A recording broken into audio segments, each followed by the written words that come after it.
नमस्कार दोस्तों, आप सभी का एक बार फिर से हमारे YouTube channel maths by Mukul Bhanbhat पर हार्दिक स्वागत है। और हम जो है आज अपना परसेंटेज जो सीरीज चल रही है उसका लेक्चर 7 कर रहे हैं और इसमें हम कुछ मिसेलेनियस टाइप के क्वेश्चंस देखेंगे, जैसे कि जो जनसंख्या वाले सवाल होते हैं जिनमें कि जनसंख्या को 3 साल तक क्रम से बढ़ाया जाता है या फिर उनमें परसेंटेज में जो कमी की जाती है 3 साल तक, और उसके बाद उसकी आरंभिक या फिर फाइनल जो जनसंख्या है वो पूछी जाती है। या फिर कुछ ऐसे सवाल होते हैं जिनमें आपको आय और खर्च दिया होता है तथा उनमें जो है वृद्धि या कमी की जाती है और उसके बाद आपसे बचत में होने वाला परिवर्तन पूछा जाता है। या फिर ऐसे सवाल होते हैं जिनमें आपको जो फल दिए जाते हैं और सूखे फल, पानी वाले फल, इस टाइप के जो सवाल हैं वो हम इस लेक्चर में करने वाले हैं, जो कि अक्सर रेलवेज और एसएससी के एग्जाम्स में पूछे जाते हैं। आप कोई भी पेपर उठाकर देखिए, एसएससी का, सीजीएल का, सीएचएसएल का, एमटीएस का या फिर रेलवे के ग्रुप डी, एनटीपीसी, हर तरह के एग्जाम में आपको परसेंटेज से काफ़ी सवाल मिलेंगे। और कुछ एग्जाम्स ऐसे होते हैं जिनमें जो मैथ्स का जो वेटेज होता है वो बहुत कम होता है, जहाँ पर 15 से 20 सवाल पूछे जाते हैं। तो वहाँ पर भी आप देखेंगे तो आपको जो परसेंटेज का वेटेज है वो आपको 40 to 50% वहाँ पर मिलेगा। और दूसरी चीज क्या है कि दोस्तों, जो सिंपल इंटरेस्ट होता है, कंपाउंड इंटरेस्ट होता है, जो प्रॉफिट एंड लॉस होता है, लाभ हानि, साधारण ब्याज, चक्रवृद्धि ब्याज, मिश्रण, और ये सब जो टॉपिक्स हैं ये सब परसेंटेज से ही जुड़े हुए होते हैं। अगर आप एक बार परसेंटेज निकालना सीख जाएंगे अच्छे से तो आप वो टॉपिक भी बड़ी आसानी से कर पाएंगे। तो इस सीरीज में जो है अब तक सारे टाइप के क्वेश्चंस हैं वो कवर हो चुके हैं, सिर्फ 2 टाइप बचे हुए हैं। एक तो कमीशन वाले सवाल जो होते हैं वो सवाल मैं आपको नेक्स्ट वीडियो में करवाऊंगा, और उसके अलावा एक टाइप आपका बचा है जो क्रमवार जो वृद्धि होती है, जिसको सक्सेसिव परसेंटेज जो बोला जाता है, जिसमें 3 बार किसी अलग अलग परसेंटेज बढ़ाया जाता है या एक ही परसेंटेज को बढ़ाया जाता है। तो वो वाले सवाल मैं आपको आपके जो कंपाउंड इंटरेस्ट वाला जो टॉपिक होगा उसके साथ करवाऊंगा, क्योंकि वो जो कॉन्सेप्ट है वो वहीं पर ज्यादा एप्लीकेबल है और सबसे ज्यादा वो जो सवाल है वो कंपाउंड इंटरेस्ट से ही सक्सेसिव परसेंटेज के पूछे जाते हैं आजकल। तो यहाँ पढ़ाने का उसका कोई औचित्य नहीं है। अगर हम वहीं उसे पढ़ाएंगे तो आप कंपाउंड इंटरेस्ट को उसके साथ रिलेट कर पाएंगे और आप बहुत अच्छे से वो सवाल कर पाएंगे। तो आज हम जो है अपना क्लास का जो पहला सवाल है वो स्टार्ट करते हैं, और आप इस चैनल को लाइक और सब्सक्राइब कीजिए ताकि आपको इसी तरह के जो वीडियोस हैं वो इन फ्यूचर मिलते रहें। तो देखिए, हमारा जो पहला सवाल है वो आपके सामने ये है। इस सवाल में जो आपको दिया हुआ है, आप देखिए कि एक आदमी अपनी आय का 60% खर्च करता है। जैसा कि आपको दिया हुआ है कि 60% वो खर्च करता है। अगर उसकी आय 15% बढ़ जाए और उसका खर्च 15% बढ़ जाए तो उसकी बचत में कितना प्रतिशत बदलाव आएगा। तो आप देखिए कि जो उसकी आय है वो मान लीजिए 100 है। ठीक है, हमने उसकी आय 100 मान ली है, और हम यहाँ पर एक काम करेंगे कि पहले इसका जो थोड़ा इसको सिस्टमेटिक वे में लिखेंगे। ठीक है, तो हम यहाँ पर व्हाइट पेन का यूज करते हैं। तो देखिए, यहाँ पर हम आय लिखेंगे उसकी, उसके बाद यहाँ लिखेंगे हम उसका खर्च, और यहाँ लिखेंगे उसकी बचत। देखो, एग्जाम में आपको ये सब नहीं करना है, लेकिन मैं आपको एक कॉन्सेप्ट समझा रहा हूं, तो उसके लिए आपको ये कॉन्सेप्ट समझना पड़ेगा एकदम बेसिक से। तो देखिए, उसकी आय हम मान लेते हैं 100 है, उसका खर्च जो है जैसा कि सवाल में दिया हुआ है 60 है, तो उसकी बचत कितनी हो जाएगी? 40। ठीक है, ये बहुत आसान चीज है, आप समझ पाए कि आय 60 है और 60%, आय 100 है, उसमें से 60% वो खर्च कर रहा है, तो उसकी बचत जो है वो 40 है। उसके बाद उसकी आय 15% बढ़ जाती है। तो देखिए, अगर 100 का हम 15% बढ़ाएंगे तो वो हो जाएगा 115। उसी तरह उसका खर्च जो है वो 15% बढ़ जाता है। तो देखिए, 100 का जब 60 का जब 15% हम बढ़ाएंगे तो 15 से 90, 9 बढ़ेगा। 9 कैसे बढ़ेगा? 60 का आप 10% निकालिए, 10% 6 होता है और उसका आधा 3 होता है, 5%। तो 10 और 5 15%, 6 और 3 9 हो जाएगा। और आप डायरेक्ट भी से निकाल सकते हैं, 15 से 90 होता है, तो यहां से 9 आ जाएगा, और ये 60 में जुड़ेगा तो ये हो जाएगा 69। उसी तरह जो बचत में जो 15%, बचत में कितना प्रतिशत बदलाव आएगा ये आपसे पूछा गया है। ठीक है, तो उसकी जो बचत होगी वो कितनी हो जाएगी? यहां से दोस्तों उसकी बचत हो जाएगी यहां से आय माइनस खर्च जो होता है वो बचत होती है। जैसा कि ऊपर वाले सवाल में दिया गया था कि आय माइनस जो खर्च है वो बचत है। तो आय से हम खर्च को जब घटाएंगे तो यहां पर आएगा 15 में से 9 जाएगा तो 6, और 10 में से 6 जाएगा तो 4, 46। देखिए, यहां से जो आंसर आएगा वो 46 आएगा बचत होगा। इसमें से इसको जब घटाएंगे हम तो 46 आएगा। अब देखिए आप कि कितना प्रतिशत इसमें बदलाव हुआ है। तो जो पहले बचत थी वो 40 थी और अभी बचत है वो 46 है। तो कितना बढ़ा है ये +6। लेकिन हमसे पूछा गया है कि प्रतिशत बदलाव बताइए। तो प्रतिशत बदलाव के लिए हम क्या करेंगे, प्रतिशत बदलाव के लिए हम 6 का प्रतिशत निकालेंगे कि 6 कितना प्रतिशत है 40 का। आपको दिया है पुरानी बचत जो और वास्तविक जो उसकी बचत थी वो 40 थी और गुणा करेंगे 100 से। तो यहां से आप प्रतिशत निकाल सकते हैं इसका बड़ी आसानी से। यहां पर ये 20 से 2 बार कटेगा और ये 20 से 5 बार कटेगा और 2 से ये 3 बार कटेगा। तो 5 दिया 15% उसकी बचत में बदलाव आएगा। 15% से उसकी बचत जो है वो बढ़ जाएगी। तो ये सवाल आपका हो चुका है और इसका उत्तर भी आ चुका है। तो देखिए ये बहुत आसान सवाल था। अभी हम दूसरा सवाल देखते हैं।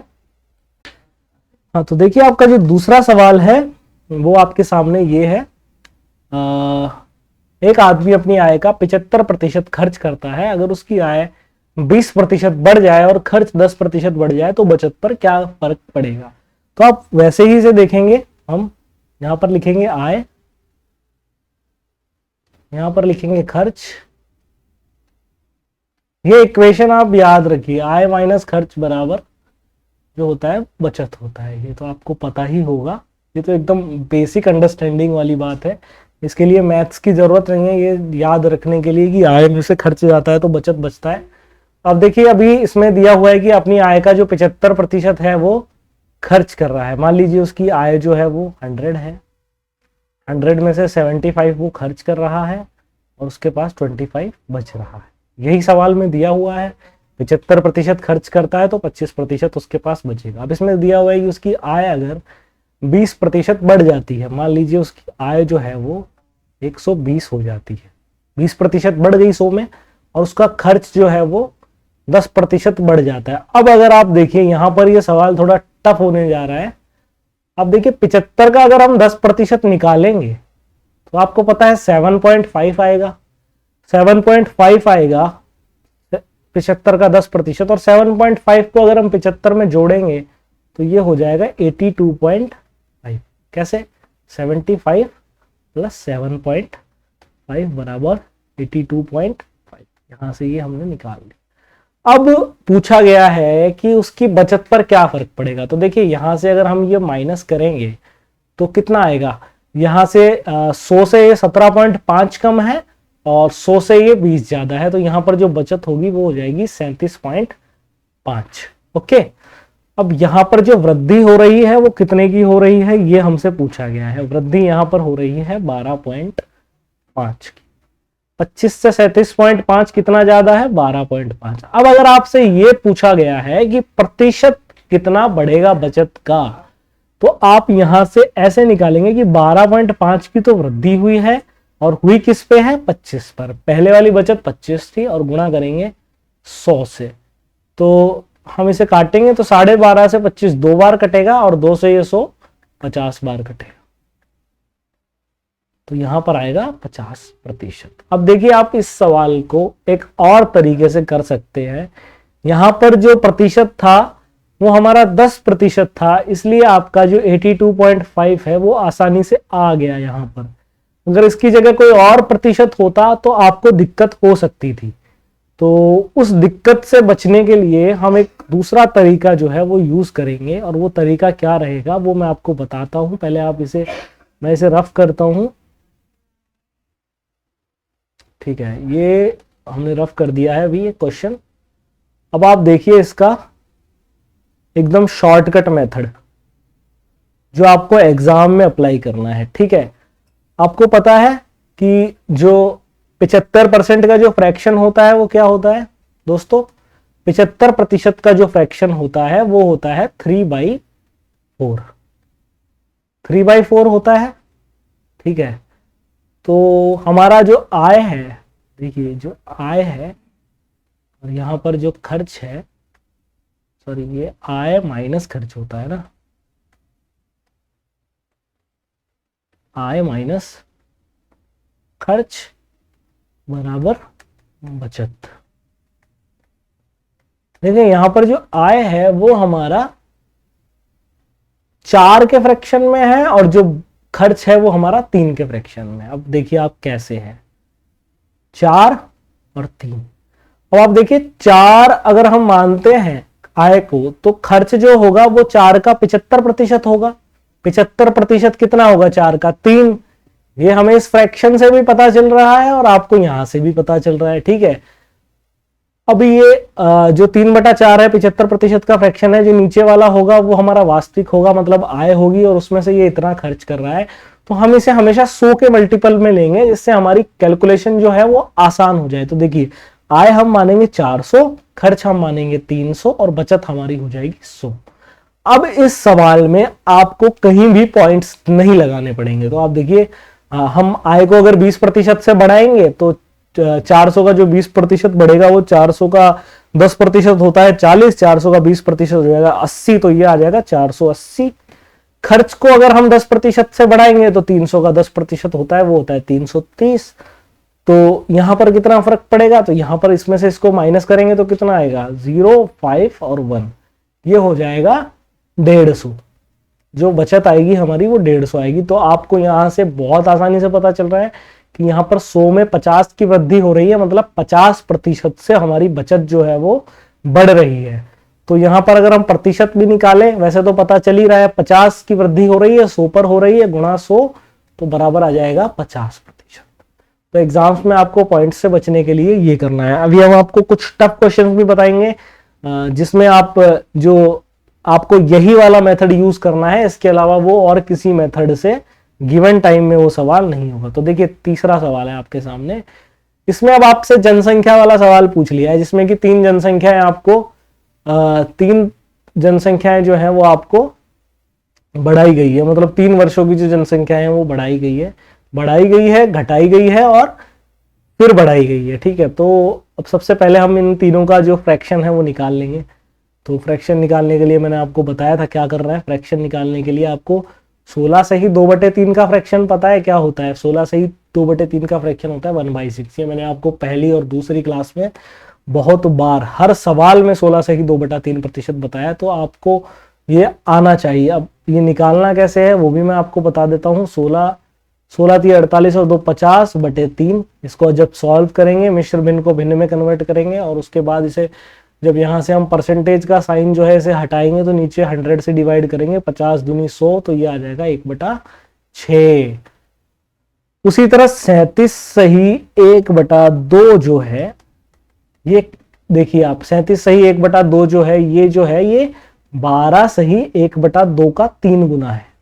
आपको दिख रहा है यहाँ पर सवाल हमने ये सेम फ्रैक्शन हमने पहले भी यूज किया है कि जो 12 सही 1/2 है उसका 3 गुना है, और 12 सही 1/2 कितना होता है? 1/8, और 1/8 को जब 3 से गुना करेंगे तो ये आएगा 3/8। अब 12 सही 1/2 1/8 कैसे होता है वो हम सेम इसी तरह जब 12 सही 1/2 को कन्वर्ट करेंगे तो सेम इसी तरह से उसका भी 1/8 उत्तर आएगा।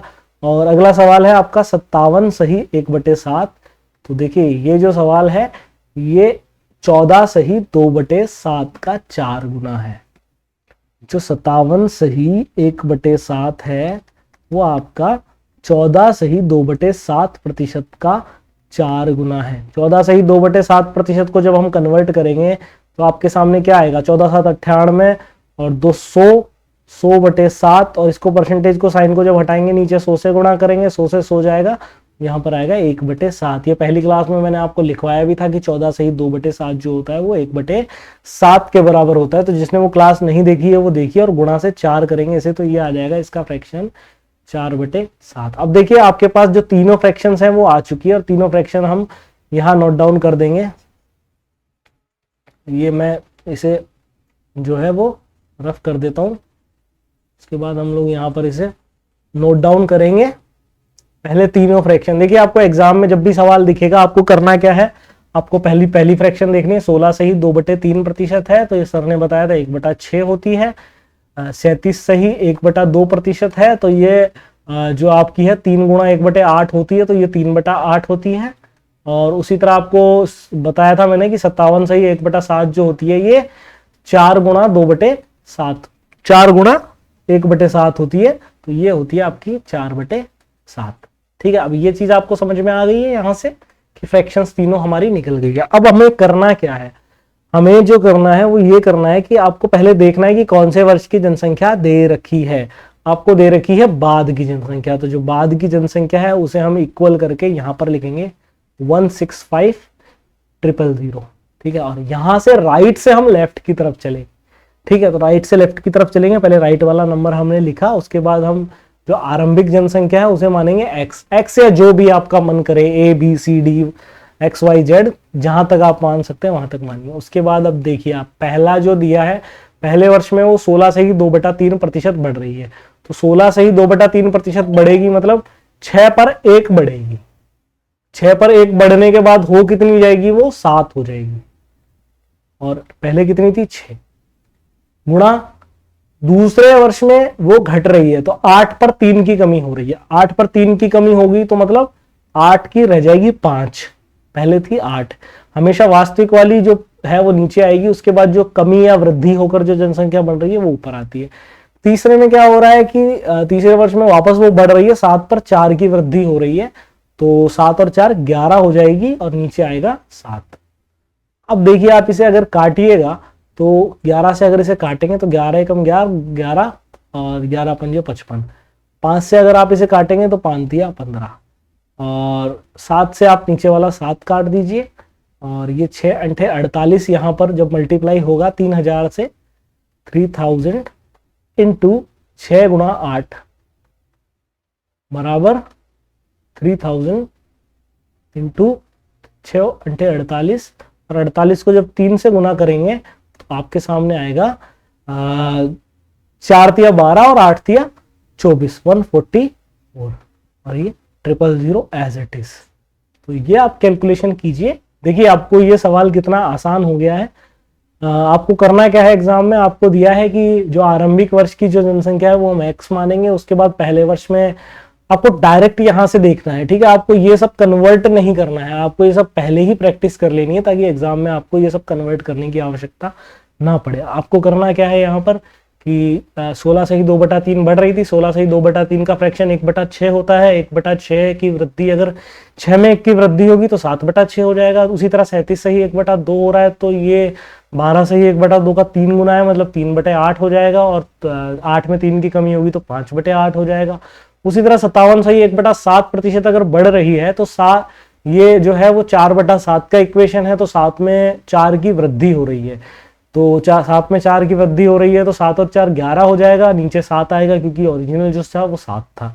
उसी तरह हम इसको काट लेंगे तो ये हमारा जो है, उसके बाद इस काटने के बाद ये उत्तर आ जाएगा। देखिए ये कोई ट्रिक नहीं है, ये सिर्फ एक कॉन्सेप्ट है जिसको आपको ईजी करके बताया गया है ताकि आप जो एग्जाम में है वो अपना टाइम बचा पाए। अगर आप इस सवाल को बेसिक कॉन्सेप्ट से हल करने की अगर कोशिश करेंगे, जो कि आपको करनी नहीं है, लेकिन आप करेंगे तो आप क्या गलती करेंगे वो मैं आपको बता देता हूँ। आप कैसे इस सवाल को करेंगे बेसिक अंडरस्टैंडिंग से। तो देखिए अगर आप इस सवाल को बेसिक से करने की कोशिश भी करेंगे ना अगर, तो आपको करना क्या पड़ेगा, पहले वर्ष में इतना बढ़ रहा है तो 116 सहित 2/3 का आपको ये निकालना पड़ेगा। उसके बाद आपको गुणा करना पड़ेगा कि इतना घट रहा है, तो 37 सही 1/2 अगर हम लोग कम करेंगे तो ये आ जाएगा आपका 66 सही 2/3। इतना आपको ये करना पड़ेगा। और उसके बाद ये वापस बढ़ रहा है तो 157 1/7/100। अब आपको इस इक्वेशन को सॉल्व करना पड़ेगा आंसर निकालने के लिए, जो कि एक बहुत बड़ी गलती होगी एग्जाम पॉइंट ऑफ व्यू से। तो आपको ऐसा बिल्कुल नहीं करना है, आपको जो अभी मेथड जो बताया गया है वही मेथड यूज करना है और उसी तरह से सवाल को करना है। तो हम अपने देखिए आपके सामने चौथा क्वेश्चन है, इसमें दिया हुआ है कि एक आदमी अपनी आय का 5% परिवहन पर खर्च करता है, बची हुई आय का 20% खाने पर खर्च करता है और फिर 120 रुपया दान देता है। इन सब के बाद उसके पास 1400 रुपया बचता है, उसकी आय ज्ञात करो। अब देखिए आपको इस क्वेश्चन को भी फ्रैक्शन से ही करना है।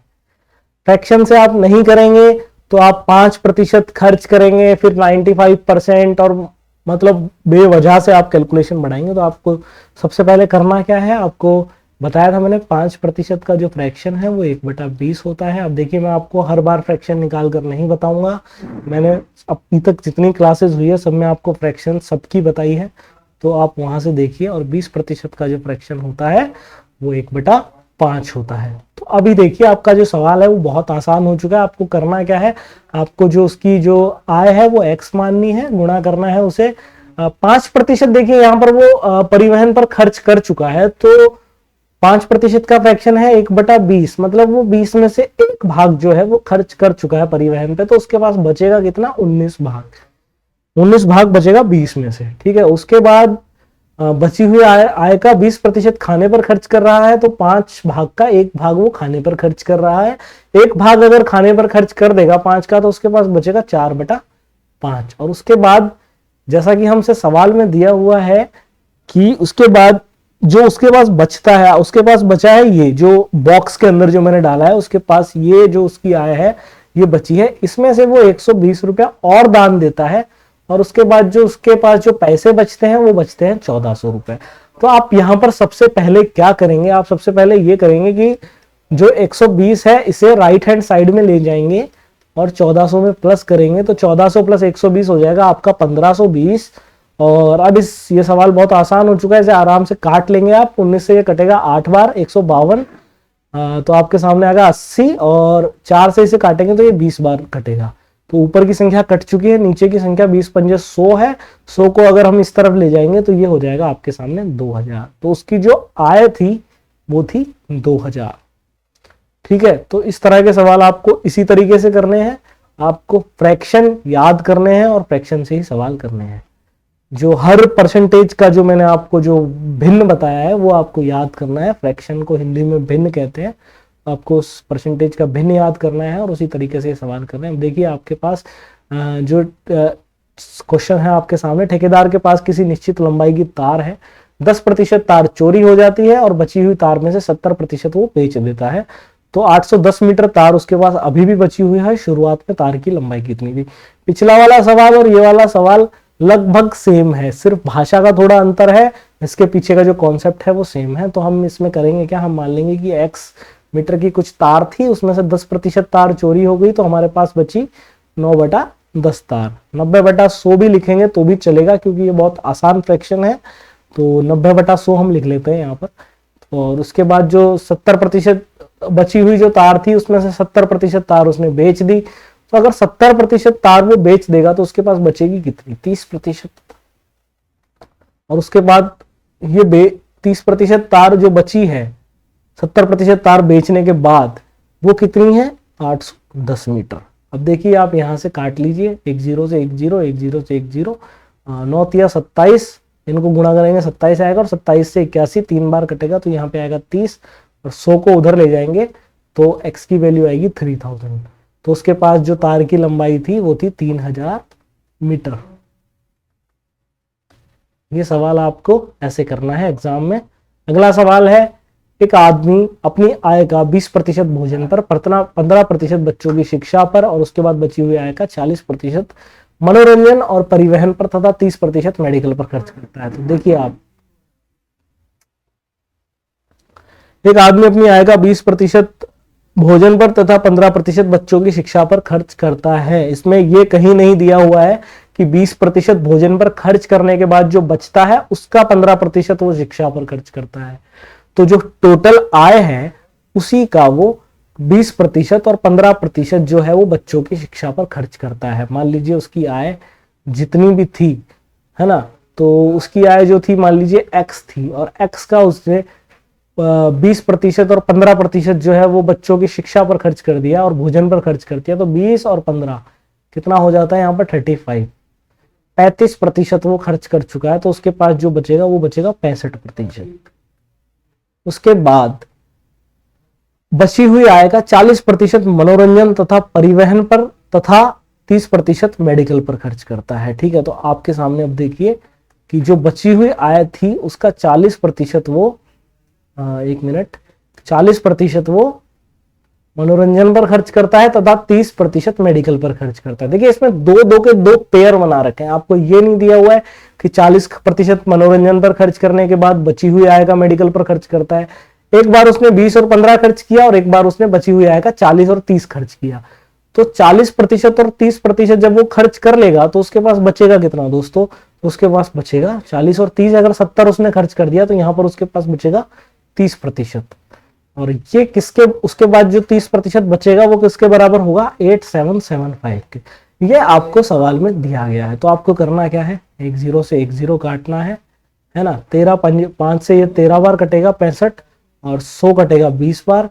13 से आपको इसे काटना है, ये सॉरी आपको 3 से इसे काटना है, 3 दूनी 6 और 3 नाम 27, और ये 75 कटेगा 25 बार। उसके बाद आपको 13 से इसे काटना है, जो कटेगा 13 दूनी 26, यहाँ से बचेगा 3 2, 13 दूनी 26 और 13 पंजे 65, 225 यहाँ पर बचेगा। नीचे आपका जो मल्टीप्लाई होकर आएगा वो 200 आएगा। तो जब 200 को यहाँ मल्टीप्लाई करेंगे हम, तो 225 दूनी 450, 450 और 2 जीरो एज इट इज। तो आपके पास जो उत्तर आएगा वो आएगा 45,000। 45,000 उसकी आय थी।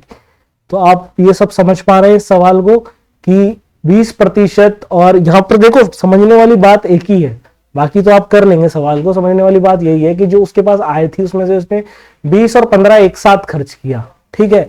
उसके बाद 40 और 30 एक साथ खर्च किया। इसमें ऐसा नहीं है कि पहले 20 खर्च किया फिर बची हुई का 15 खर्च किया, तो इसने दोनों चीजें एक साथ खर्च की है। सिर्फ बचा हुआ हमारे पास यहाँ जोड़ा गया है, तो हम इसे यहीं पर जोड़ेंगे और कहीं नहीं जोड़ेंगे, ठीक है।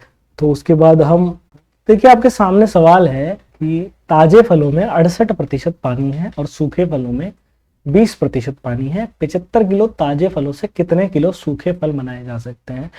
तो सबसे पहले आपको एक चीज इसमें हमेशा ध्यान रखनी है कि जो भी फलों के जो सवाल होते हैं उसका एक कॉन्सेप्ट होता है। वो कॉन्सेप्ट मैं आपको समझा देता हूँ कि जैसे कोई ताजा फल है, एक सेकेंड, कोई ताजा फल है या फिर सूखा फल है, ये सूखा फल है, ठीक है। तो जो इसके अंदर जो छिलका होता है ना, जो पल्प होता है, जो छिलका होता है, जिसे कहते हैं कि छिलका, इंग्लिश में उसे पल्प कहते हैं।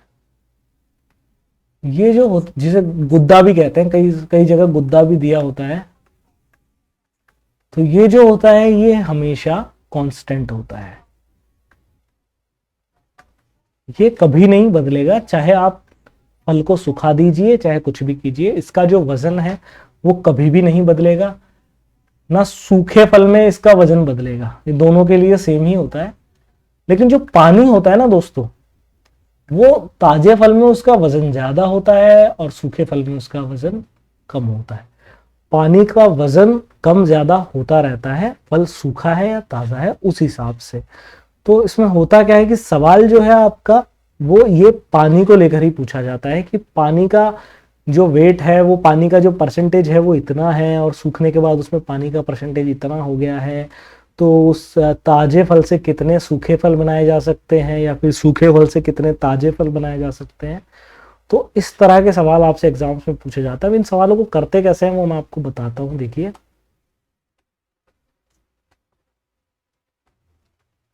हाँ, तो इसके लिए आपको करना क्या है, देखिए कि आपको दिया हुआ है कि जो 68% पानी है, जो पहला जो ताजा फल है उसके अंदर। तो देखिए यहाँ पे लिखते हैं जो ताजा फल है, जो ताजा है उसके अंदर जो है 68% जो है वो पानी है, 32% जो है वो गुदा है, पानी है, और इधर यहाँ पर छिलका है। तो अगर हम इसे काटेंगे तो ये 4 से कटेगा 17 बार, और ये 4 से कटेगा 8 बार। तो ये इनका रेशियो आएगा या फ्रैक्शन आएगा, आप जो कह लीजिए, और इनका जो टोटल होगा वो 25 होगा। दोनों का मिलाकर जो यूनिट में जो निकलेगा वजन, वो निकलेगा आपके सामने 25। उसके बाद जो सूखा फल है आपके सामने, सूखा जो फल है उसका जो पानी है वो है 20%, और 20% अनुपात 80% इसके अंदर क्या होगा, इस 80% इसके अंदर गुदा होगा, तो या पल्प होगा या छिलका होगा, जो भी है। तो आप अगर इसे काटेंगे तो ये आएगा आपके सामने 1:4, ठीक है। तो इसका जो टोटल आ जाएगा वो आ जाएगा आपके सामने 5। लेकिन आपको मैंने एक चीज जो सवाल के शुरू में बताई कि जो छिलका है वो हमेशा आपको समान रखना है। जो छिलके का जो वजन है वो ताजा फल में और सूखा फल में दोनों में बराबर होगा, तब आपका क्वेश्चन बनेगा। तो देखिए, सूखे फल में जो छिलके का वजन है वो ताजा फल से आधा है। काटने के बाद जो हमने जो रेशियो निकाला है, तो हम इसे 2 से गुणा कर देंगे। देखिए, 2 से गुणा करेंगे तो यहाँ भी 2 से गुणा हो जाएगा। तो 4 दूनी 8 अनुपात 2 बराबर 10।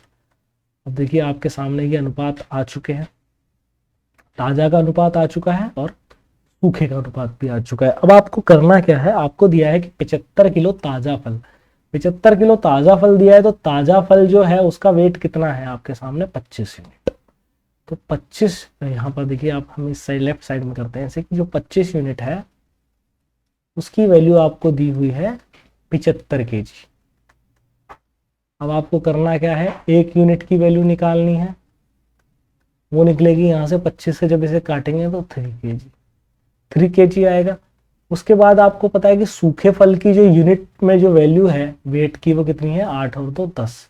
तो हम जब सूखे फल का जो वेट निकालेंगे, 75 किलो से कितना सूखा फल बनाया जा सकता है, तो 1 यूनिट की वैल्यू 3 केजी आई थी, तो यहाँ पर जो 10 यूनिट है उसकी वैल्यू आएगी 10 गुणा 3। ओके, तो 10 गुणा 3 बराबर 30 केजी। ठीक है, तो 75 किलो जो है आपका ताजा फल है उससे 30 केजी सूखा फल बनाया जा सकता है, जिसमें 20% पानी होगा। अब आपको ये कॉन्सेप्ट देखिए ऐसा है कि आपको ताजा फल जो दिया रहेगा उसमें जो पानी है उसका वेट ज्यादा रहेगा, इसलिए ताजा फल का जो वेट होगा वो हमेशा ज्यादा आएगा और सूखे फल का वेट जो होगा वो हमेशा कम आएगा, क्योंकि उसका जो पानी है वो सूख चुका होगा, तो पानी की वजह से जो उसका वेट है वो काफी कम हो जाएगा। तो ये सवाल आपको ऐसे बनाना है। एक बार मैं आपको ये सवाल और समझा देता हूं, देख लीजिए। इस बार हम डायरेक्ट फ्रैक्शंस इनका लिखेंगे। देखिए जो ताजा फल है आपके सामने, उसका जो फ्रैक्शन है 68:32, ये आएगा 4 से 17 बार कटेगा और ये 4 से 8 बार कटेगा। उसी तरह जो सूखा फल है उसका जो है 20% पानी है, तो 20% 1:4 आ जाएगा, जैसा कि दिया हुआ है कि 4:1 20%, तो 1% 20% का फ्रैक्शन आपके सामने 1/5 होता है। 5 में से 1 यूनिट जो है वो आपका पानी है और 4 यूनिट आपका पल्प है। अब जो पल्प जो है इस साइड हमने लिया है, इसे हमें बराबर करना है। बराबर करने के लिए हम क्या करेंगे, जो 4 है उसे 8 बनाएंगे, 8 बनाएंगे तो 2 से गुणा करेंगे, इसे भी 2 से गुणा करेंगे। यहाँ पर 17 और 8 25 था ऊपर, यहाँ पर 2 से गुणा करने के बाद ये 2 हो जाएगा, ये 8 हो जाएगा, इसकी वैल्यू आएगी 10।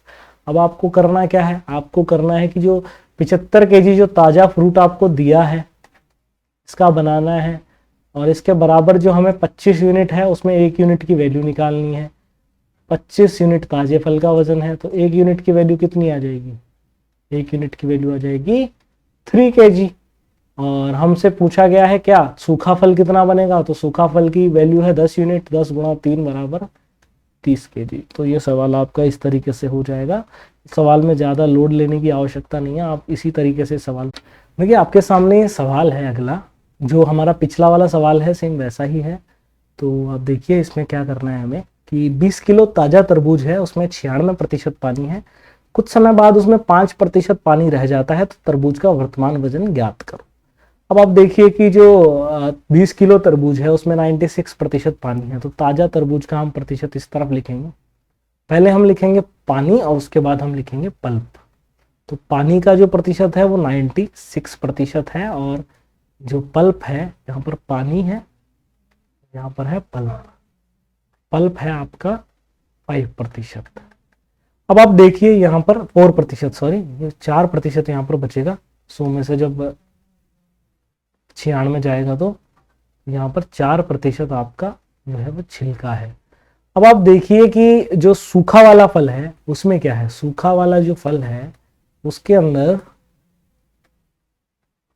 जो है आपका 95, ये सॉरी यहाँ पर 95 आप कर लीजिए, इसमें करेक्शन है सवाल में, ये गलती से 5% टाइप हो गया, 95% है, ठीक है। तो यहाँ पर आप देखिए कि 95% है वो आपका वाटर है और 5% जो है आपका पल्प है। अब अगर हम इसे फर्दर सॉल्व करते हैं तो आप देखिए ये कटेगा 4 से 24 बार और ये कटेगा 1 बार, 24 चौके 96 और 1, और ये कटेगा 5 से 19 बार, तो 19:1। अब आप देखिए आपके सामने क्या है कि ये मैं जो काटा है उसे मिटा देता हूँ।